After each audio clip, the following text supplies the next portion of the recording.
अस्सलाम वालेकुम क्लास, कैसे हैं आप सब? उम्मीद है खैर ऑफिस से होंगे। बस आज का हमारा टॉपिक है explain the database design. Database design के बारे में हम बात करेंगे, ठीक है। और हम देखेंगे design process with the help of diagram. ये डायग्राम की मदद से हम समझने की कोशिश करेंगे, ठीक है। तो टॉपिक है database design. The major objective of database design is to map the conceptual data model to the implemented model. कि बेटा जो डेटाबेस क्रिएट करनी है उसको हम कॉन्सेप्ट के मुताबिक क्रिएट कर लें, ड्रॉ कर लें, डिज़ाइन कर लें, ठीक है। ये सारी चीज़ें, ये जो डिज़ाइन करने वाला काम है उसका लॉजिकल डिज़ाइन होता है डेटाबेस का, वो इस फेज के अंदर किया जाता है, ठीक है। The particular DBMS must be able to process this model.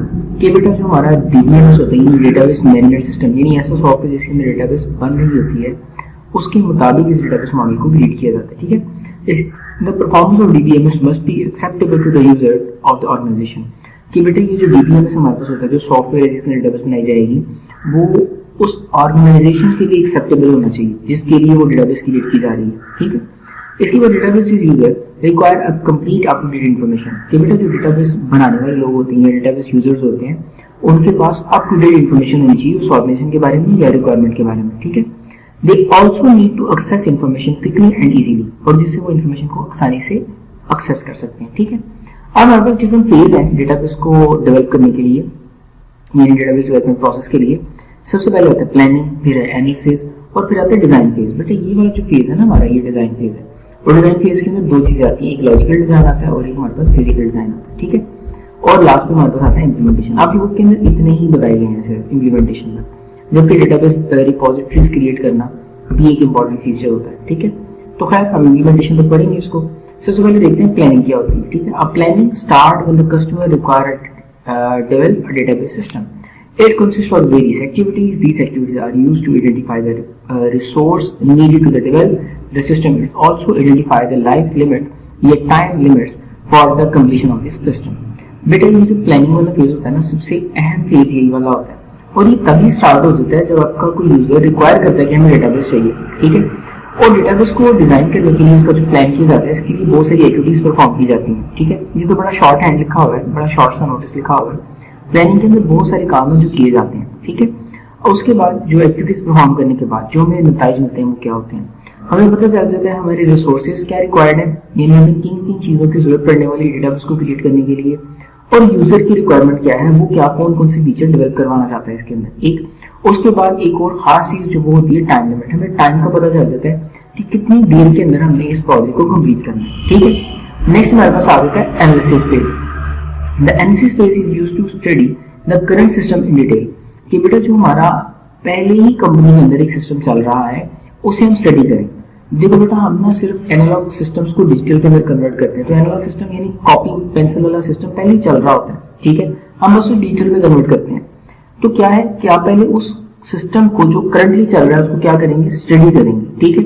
Identifies the host current system work, वो किस तरह से काम कर रहा है और उसको बेहतर किस तरह से बनाया जा सकता है, ये सारी चीजें हम उसके अंदर एनालाइज करते हैं, ठीक है। उसके बाद हमारे पास आते हैं include in detail study of the various operation perform on a system, और कौन सा ऑपरेशन किस तरह से परफॉर्म किया जा रहा है वो भी हमें इस सिस्टम के मुताबिक देखना पड़ता है, और यानी एनालाइज करना पड़ता है, ठीक है। अब जब एनालिसिस हो जाता है फिर हम आते हैं डिजाइनिंग फेज के पास, ठीक है। अब डिजाइन के अंदर हमारे पास दो पार्ट्स आ जाते हैं, एक हमारे पास लॉजिकल डिजाइन होता है और एक हमारे पास फिजिकल डिजाइन होता है। A logical model describe the stored in database कि डेटाबेस के अंदर डेटा किस तरह से स्टोर होगा, मॉडल के किस तरह स्टोर होगा। It contain information definition of the data to be store in database, और बेटा डेटाबेस के अंदर उसके मुताबिक डेफिनेशन भी स्टोर की जाती है। जैसे मैं आपको एक एग्जांपल देता हूँ कि हमने ना एक नेम सेव करना है, यानी अली हमजा या कोई हमने एक नाम सेव करना है, ठीक है। अब नेम को सेव करने के लिए हमारे पास कुछ डेफिनेशन होंगी। क्या डेफिनेशन होंगी कि ये की कौन सी है, क्या ये प्राइमरी की है या फिर नहीं है, ठीक है। अगर नहीं भी है, उसके अलावा उसका साइज कितना होगा, यानी कितनी 255 यानी 255 MBs या GBs या फिर बाइट्स इतना डेटा स्टोर होगा, उसका साइज बता दिया जाता है, यानी मेमोरी साइज बता दिया जाता है। फिर उसके बाद हम उसे बताते हैं कि इसके अंदर क्या अपडेशन की जा सकती है या नहीं की जा सकती है, ठीक है, हम भी बता देते हैं। हम इसकी कई सारे प्रिविलेजेस होते हैं, कई सारे कवानीन होते हैं, उसके ऊपर अप्लाई कर देते हैं। किसी भी एंटिटी को जब हम क्रिएट करते हैं वो लॉजिकल डिजाइन होता है, ठीक है। It is also contain the rules and information about the structure and the type of data. जैसे हमने देखो टाइप ऑफ डेटा की बात भी की है कि हम जब रूल अप्लाई करते हैं तो टाइप ऑफ डेटा बता दें, जैसे नाम रखा जाएगा, नेम जाहिर है इंग्लिश में लिखा जाएगा, तो एबीसी के ग्रुप होंगे तो हम उसको स्ट्रिंग टाइप असाइन कर देंगे, ठीक है, यानी ये वॉरचार हमसे कहते हैं वेरिएबल कैरेक्टर, वो हम सेव करवा देते हैं, ठीक है। It's also contain the rules, हमने पढ़ लिया। It is the complete description of the store data in the database. और बेटा जो भी डिटेल सेव की जाती है उसकी तमाम डिस्क्रिप्शन भी लॉजिकल डिजाइन के अंदर सेव कर ली जाती है, ठीक है। हम चलते हैं फिजिकल डिजाइन के पास। बेटा ये हमारे पास है, ओके, तो बेटा physical design is the last stage of the database design process. ये डिजाइन प्रोसेस में ना लास्ट स्टेज होती है, ठीक है। इसकी मेजर ऑब्जेक्टिव होते हैं फिजिकल डेटाबेस डिजाइन इंप्लीमेंट, कि इसको इंप्लीमेंट किस तरह किया जाएगा और ये उसकी फिजिकली रिक्वायरमेंट्स कौन कौन सी है। जैसे हमारे पास इंडेक्सिंग सिस्टम होगा, सेंट्रलाइज सिस्टम होगा, स्ट्रक्चर क्या होगा, या फिर उसको किस स्टोरेज डिवाइस में स्टोर किया जाएगा, ये फिजिकली जितनी भी चीजें रिक्वायर होती हैं वो सारी इसके अंदर लिखी जाती हैं, ठीक है। अब हमारा आता है लास्ट स्टेप, यानी implementation. The database system is an implement after it has been design, यानी डिजाइन और डेवलप करने के बाद हम उसे क्या करते हैं, इंप्लीमेंट कर देते हैं, ठीक है। The database system install and execute for the user, और बेटा ये यूजर के लिए जो है वो इंस्टॉल भी किया जाता है और बाद में से एग्जीक्यूट भी किया जाता है, यानी चलाकर दिखाया जाता है कि डेटाबेस किस तरह से काम कर रही है, ठीक है। द इंप्लीमेंटेशन में भी require a particular type of computer such as server, मुमकिन है डेटाबेस को चलाने के लिए हमें सर्वर की जरूरत पड़ेगी। It may also require a hardware, यानी हार्डवेयर कंपोनेंट्स की जरूरत पड़ सकती है if the database is to accessed at a multiple location। अगर हमें मल्टीपल लोकेशन से डेटा को एक्सेस करना है, डेटाबेस को एक्सेस करना है, तब हमें ये सारी सेटिंग करनी पड़ेगी, हार्डवेयर की सेटिंग करनी पड़ेगी, ठीक है। यहाँ पर बेटा ये आपका लॉजिकल खत्म हो जाता है, ठीक है। अब हमारे पास एक नई चीज शुरू होती है और ये भी आपको याद करना है, इंपॉर्टेंट है। ये जितने भी डिजाइन प्रोसेस है, यानी डेटाबेस के मतलब यही टॉपिक है, ये इंपॉर्टेंट है, ये याद करना है, ठीक है।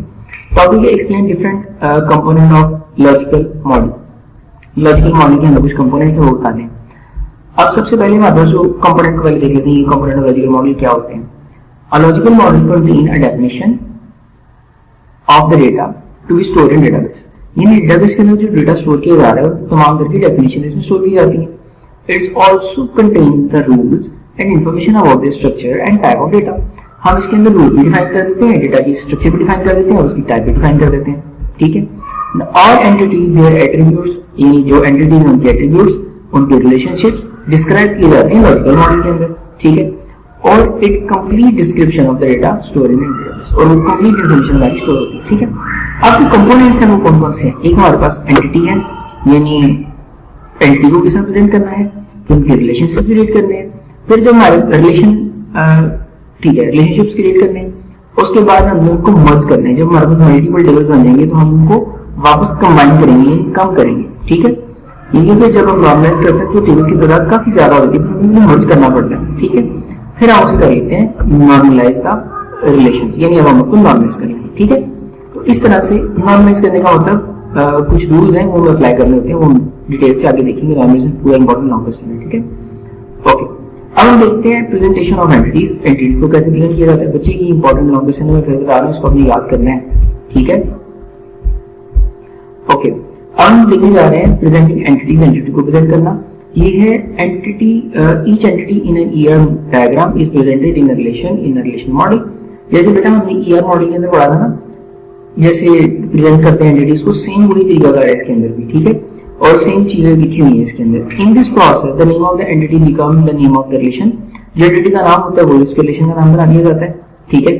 उसके बाद the entity of the entity type become the primary की। बेटा जो हमारे पास आइडेंटिटी होती है उसकी, जैसे हमारे पास ये देखो ये प्राइमरी की बना दी गई, इसकी नीचे लाइन लगी हुई है, हम प्राइमरी की बनाते हैं। इट कंटेन द एट्रीब्यूट्स, इसके अंदर एट्रीब्यूट्स होते हैं। बिकम अ नॉन की एट्रीब्यूट, जो कि नॉन की एट्रीब्यूट की तरह बिहेव करते हैं, जैसे ये नॉन की एट्रीब्यूट्स हैं हमारे पास, ठीक है। एंटिटी एक है हमारे पास, उसी के नाम के ऊपर हमने रिलेशन भी क्रिएट किया। रिलेशन का मतलब ये टेबल है, ठीक है। रिलेशन भी क्रिएट किया और उसके अंदर एक हमने प्राइमरी की भी डिफाइन कर दी है, ठीक है। इस तरह से हम एंटिटीज को प्रेजेंट करते हैं, ठीक है। यानी एंटिटी रेक्टेंगुलर शेप में आएगी, जितने कैरेक्टरिस्टिक होंगे सारे ओवल शेप में आएंगे, जो प्राइमरी की होगी उसके नीचे लाइन लगाई जाएगी, ठीक है, अंडरलाइन किया जाएगा उसे। इन द अबव एग्जांपल, जैसे अबव एग्जांपल के अंदर employee entities covered in relation, यानी रिलेशन के अंदर ये एंटिटीज एम्प्लॉय को बताया गया। Attribute of the entity are field in relation, ठीक है। हमारे पास फील्ड्स हैं रिलेशन है, रिलेशन के अंदर, और वो एम्प्लॉय आईडी को प्रेजेंट कर देंगे, आइडेंटिफाई एंड अंडरलाइन। और जो हमारे पास आइडेंटिफाई यानी प्राइमरी की हमने उसे अंडरलाइन कर रखा है, ठीक है। Above relation is using employee ID as a primary key, जैसे मैंने बताया कि प्राइमरी की के तौर पर इसको यूज करेंगे, ठीक है। अब हम करने जा रहे हैं प्रेजेंटिंग रिलेशनशिप। इन रिलेशनशिप को कैसे प्रेजेंट किया जाएंगे, यानी इसका सेकंड पार्ट, ठीक है। ओके, कैसे प्रेजेंट करते हैं?